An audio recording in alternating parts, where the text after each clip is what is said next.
सत्ता पक्ष का जो सबसे बड़ा है, जी 44 लाख करोड़ रुपए के एक्सपेंडिचर जी 9 मिनट में पास किए हैं सदन ने, जी लोकसभा ने। जी ये देश के इतिहास की बात है। और ये फिर ये धर्मलाल जी से पूछ लीजिए, 9 मिनट में 44 लाख करोड़ बगैर बहस के। अरे कम से कम विपक्ष नहीं था तो अपने ही सत्ता के दल के लोगों के द्वारा आप पास क्या नाम बहस करा लेते।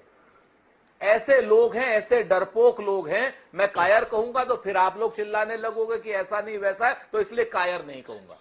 लेकिन मैं आपको बता दूं, 9 मिनट में 44 लाख सोरेन जी की शिकायतें बहुत रही है, लेकिन मैं राजकुमार जी थोड़ा विमर्श को देश के सम्मुख एक उदाहरण के तौर पर रखना चाहता हूं। कुल मिलाकर क्या हम माने कि 2024 का इंतजार करने के लिए अब इस देश के राजनीतिक दल तैयार नहीं है? उन्हें लग रहा है कि चुनाव आ ही गए, इसलिए अब जो कुछ भी हो रहा है उस चुनाव को ध्यान में रख के हो रहा है। क्या कहते हैं आप?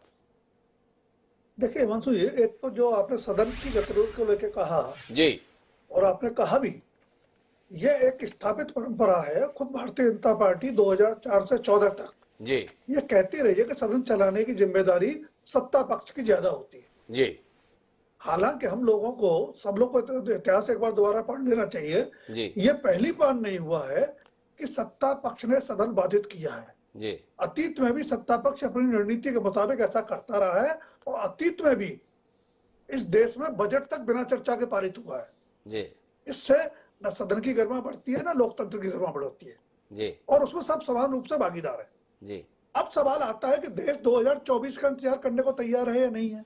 जी अब तय मान लीजिए कि इस साल होने वाले 6 राज्यों के बाकी चुनाव हैं, 3 के तो हो गए, जी जो 6 राज्यों के चुनाव हैं और जिनको हम लोग मीडिया की भाषा में, लोग राजनीतिक भाषा में सेमीफाइनल कहते हैं। जी तो अब सदन से लेके सड़क तक जी सत्ता पक्ष और विपक्ष में टकराव तीखा होगा, राजनीतिक कटुता बढ़ेगी, और ये हमको लगातार तेज होता हुआ दिखेगा।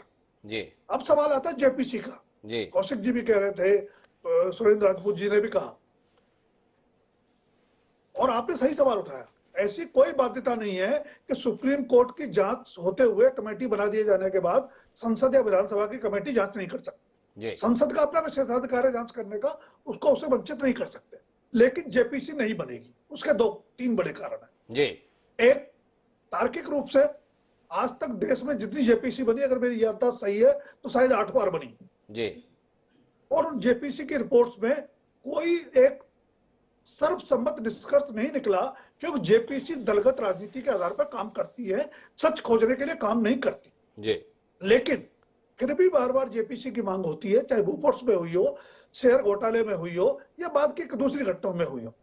तो इसलिए होती है कि जेपीसी में आपको राजनीतिक मुद्दे को धार देने की, और जैसा अभी सुरेंद्र राजपूत जी कह भी रहे थे कि जेपीसी तो किसी को बुला सकती है, ये उसका विशेषाधिकार है पूछताछ के लिए। जी तो मुद्दे को बनाए रखना, जिलाए रखना और उसको धार देकर चुनावी मुद्दे में तब्दील करना हर राजनीतिक दल की, जब विपक्ष में होता है, यही रणनीति होती है।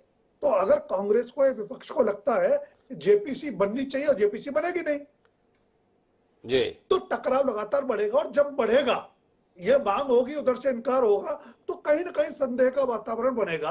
और मेरा बार बार मानना है कि राजनीति में सच ऐसे है जैसे भूसे में आप सुई खोज रहे हो। जी न किसी की सच देखने में दिलचस्पी है, न दिखाने में दिलचस्पी है, लेकिन एक परसेप्शन